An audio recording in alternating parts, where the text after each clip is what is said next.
देख रहे हैं मी6 न्यूज। జుట్టు ప్రతి ఒక్కరి అందంలో కీలక పాత్ర పోషిస్తుంది. అందుకే చాలా మంది జుట్టుపై ప్రత్యేక శ్రద్ధ తీసుకుంటారు. అయితే దుమ్ము, కాలుష్యం కారణంగా జుట్టు పొడిగా, నిర్జీవంగా మారుతుంది. దీంతో తెల్ల జుట్టు, తలపై వెంట్రుకలు రాలిపోవడం వంటి అనేక సమస్యలు ఎదుర్కొంటున్నారు. ఉరుగుల పరుగుల జీవితం, పొల్యూషన్, మనం తినే ఆహారం కారణంగా చిన్న వయసులోనే చాలా మంది జుట్టు సమస్యలతో సతమతమవుతున్నారు. ముఖ్యంగా జుట్టు రాలిపోయే సమస్య ఎక్కువగా ఉంటుంది. ఇక చాలా మందికి స్నానం చేసేటప్పుడు ఎక్కువగా జుట్టు రాలిపోతుంది. తలస్నానం చేసేటప్పుడు చేతికి వెంట్రుకలు రాలి రావటం గమనించవచ్చు. దీంతో చాలా మంది ఇలా ఎందుకు జరుగుతుందో తెలియక ఆందోళన చెందుతారు. అయితే మనం చేసే పొరపాట్లు, సరైన జాగ్రత్తలు తీసుకోకపోవడం వల్ల కూడా జుట్టు రాలిపోతుంటుంది. కొన్ని చిట్కాలు పాటిస్తే స్నానం చేసేటప్పుడు జుట్టు రాలే సమస్యను తగ్గించుకోవచ్చని నిపుణులు అంటున్నారు. ఆ చిట్కాలపై ఓ లుక్ ఇద్దాం. జుట్టును దువ్వండి. మనలో చాలా మంది తల స్నానం ఎలా పడితే అలా చేస్తుంటారు. తల దువ్వకుండానే స్నానానికి వెళతారు. అయితే స్నానం చేసే ముందు జుట్టు దువ్వుకోవడం చాలా మంచిది.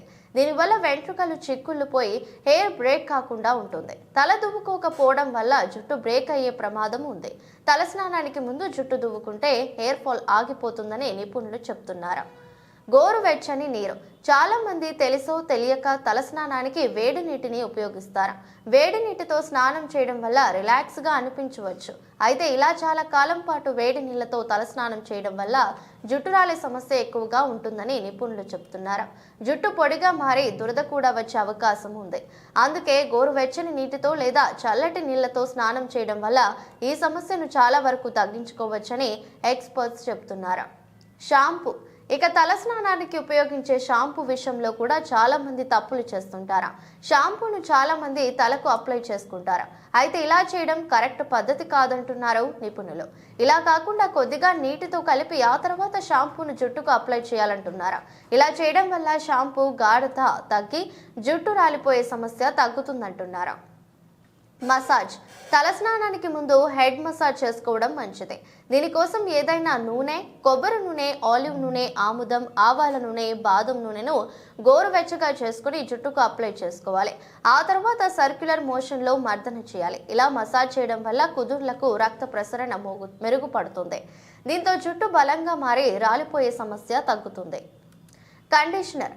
షాంపూతో తలస్నానం చేసిన తర్వాత కండిషనర్ వాడాలి. కండిషనర్ వాడకపోతే జుట్టు తేమను కోల్పోయి నిర్జీవంగా మారుతుంది. దీంతో జుట్టు రాలిపోయే సమస్య ఎక్కువగా ఉంటుంది. అందుకే షాంపూతో స్నానం చేసిన తర్వాత కండిషనర్ను ఉపయోగించండి. ఇక కండిషనర్ కేవలం జుట్టు చివర్లకు మాత్రమే అప్లై చేయాలి. కుదుర్లకు రాయడం మంచిది కాదు. దీనివల్ల కుదుళ్లు గ్రీజీగా మారి వెంట్రుకలకు తగిన పోషణ అందదు. తల క్లీన్గా ఉండాలి. చాలా మంది స్నానాన్ని హడావిడిగా చేస్తుంటారు. తల స్నానం అయితే షాంపూ కళ్ళల్లో పడుతుందని హడావిడిగా కానిస్తారు. దీంతో అప్పుడప్పుడు షాంపూ, కండిషనర్ అలాగే జుట్టులో పేరుకుపోయి ఉంటాయి. ఇలా ఉండటం వల్ల జుట్టు బలహీనంగా మారి రాలిపోతుంది. అందుకే తల స్నానం చేసేటప్పుడు షాంపూ, కండిషనర్ని పూర్తిగా కడిగేయాలి. ఈ జాగ్రత్తలు కూడా ముఖ్యం. తలస్నానం చేశాక తుడుచుకోవడం కోసం మృదువైన టవల్ ఉపయోగించాలి. టవల్ని కూడా గట్టిగా వాడకూడదు. తేలికగా టవల్తో వెంట్రుకలపై తుడుచుకోవాలి. దీనివల్ల వెంట్రుకల డ్యామేజ్ తగ్గుతుంది. చాలా మంది స్నానం చేశాక తడి జుట్టుతోనే దువ్వుకుంటారు. ఇలా చేస్తే జుట్టు డ్యామేజ్ పెరుగుతుంది. దీనికి బదులు జుట్టు బాగా ఆరిన తర్వాత దువ్వుకోండి. అలాగే దువ్వెన పళ్ళు మధ్య ఎక్కువ గ్యాప్ ఉండేలా చూసుకోండి. ఇక చాలా మంది రెగ్యులర్గా షాంపూ చేస్తుంటారు. ఇది మంచిది కాదు. దీనివల్ల వెంట్రుకలు డ్యామేజ్ అయ్యే ప్రమాదం ఉంది. అందుకే వారానికి 2 నుంచి 3 సార్లు మాత్రమే షాంపూ చేయడం మంచిదంటున్నారు నిపుణులు. గమనిక. ఇది సోషల్ సమాచారం మాత్రమే. కొన్ని అధ్యయనాలు, సంబంధిత నిపుణుల ప్రకారం ఈ వివరాలు అందించా. వ్యక్తుల ఆరోగ్యాన్ని బట్టి ఫలితాలుంటాయి. వీటిని పాటించే ముందు సంబంధిత నిపుణుని సంప్రదించడం శ్రేయస్కరం. అలాగే హెల్తీ లైఫ్ స్టైల్, సరైన ఆహారం కూడా తీసుకోవటం మీ ఆరోగ్యానికి ఎంతో మేలు.